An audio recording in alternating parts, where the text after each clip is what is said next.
This LOS is Describe Market Anomalies. Market pricing anomalies.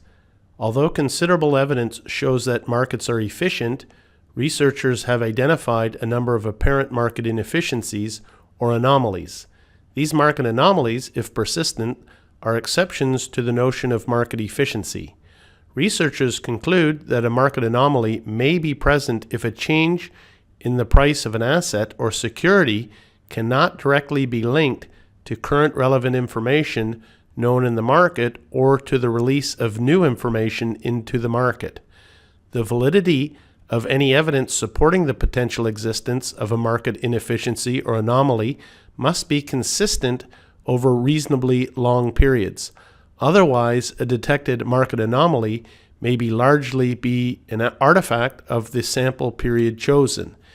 In the widespread search for discovering profitable anomalies, many findings could simply be the product of a process called data mining. Market pricing anomalies. So here's a list of some observed market inefficiencies, which provides some evidence of predictable risk-adjusted returns. Okay, here's a bit of a sampling.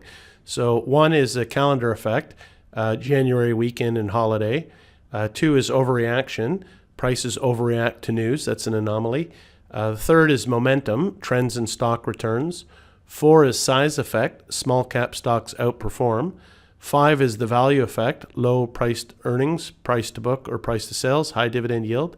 6 is closed-end funds, selling at a discount to net asset value.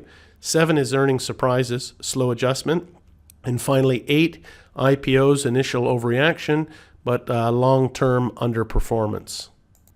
So some implications for investment strategies with regards to anomalies. Data mining, when many strategies are tested, some will work just by chance, okay? Much anomaly evidence appears to be resulting from estimation method for expected returns. Many anomalies are not profitable after transaction costs. Some strategies do not work after being identified. Some strategies work only for some time periods. And finally, some anomalies have no economic basis. So one of the things that the text did is they took some of the sampling of some observed pricing anomalies, but they put it into 3 columns: time series, cross-sectional, and other. So you can see the time series, the January effect, day of the week effect, weekend, holiday effect. Momentum and overreaction are included under time series. Under cross-sectional, size effect, value effect, book to market, PE, value line, and others would be the closed-end fund discount, earnings surprises, IPOs, distressed securities effect, stock splits, and the Super Bowl. Again, to get good at these areas like pricing anomalies, etc., it's just good to do a lot of practice questions. So we'll do one here. If a researcher conducting empirical tests of a trading strategy using time series of returns finds statistically significant abnormal returns, then the researcher has most likely found A, a market anomaly, B, evidence of market inefficiency, or C, a strategy to produce future abnormal returns. I think this question should be fairly easy, actually. A is correct. Finding significant abnormal returns does not necessarily indicate that markets are inefficient or that abnormal returns can be realized by applying the strategy to future time periods. Abnormal returns are considered market anomalies because they may be the result of the model used to estimate the expected returns, or may be the result of underestimating transaction costs or other expenses associated with implementing the strategy, rather than because of market inefficiency. Another quick practice question. Researchers have found that value stocks have consistently outperformed growth stocks. An investor wishing to exploit the value effect should purchase the stock of companies with above average A, dividend yields, B, market to book ratios, or C, price to earnings ratios.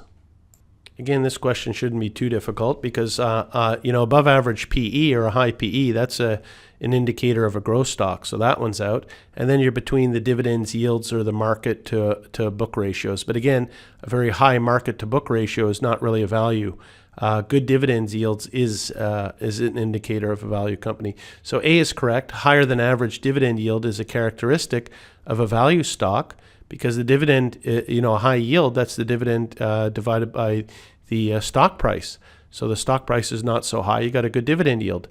along with low price to earnings and low market to book ratios. Growth stocks are characterized by low dividend yields and high price to earnings and high market to book ratios. So a fairly easy question, that one. Another quick practice question. Which of the following is least likely to explain the January effect anomaly? A, tax loss selling, B, release of new information in January, or C, window dressing of portfolio holdings? Okay, that question's a little bit tough because you kind of have to understand what the tax rules are in the States. So we're looking for the least likely, we're looking for the false. In this case, it's B. The excess returns in January are not attributed to any new information or news. However, research has found that part of the seasonal pattern can be explained by tax loss selling and portfolio window dressing. And finally, we're going to finish the LOS with one last practice question, and it's a good one because it's combining this LOS with the previous LOS, and that's fair game with the CFA. Often there's questions that combine one or more LOS, and this is a perfect example of that. So which of the following market anomalies is inconsistent with weak form market efficiency? A, earnings surprise, B, momentum pattern, or C, closed-end fund discount? This one's not too difficult because recall when we're dealing with the weak form market efficiency, we're always talking about trading patterns, market data. And so the momentum pattern is really dealing with trading patterns, okay? So B is correct. Trading based on historical momentum indicates that price patterns exist and can be exploited by using historical price information. A momentum trading strategy that produces abnormal returns contradicts the weak form of the efficient market hypothesis, which states that investors cannot earn abnormal returns on the basis of past trends in prices. Remember, if a market is weak form efficient, then you cannot make abnormal returns from technical analysis, okay? And that's the last slide for this LOS. Thank you.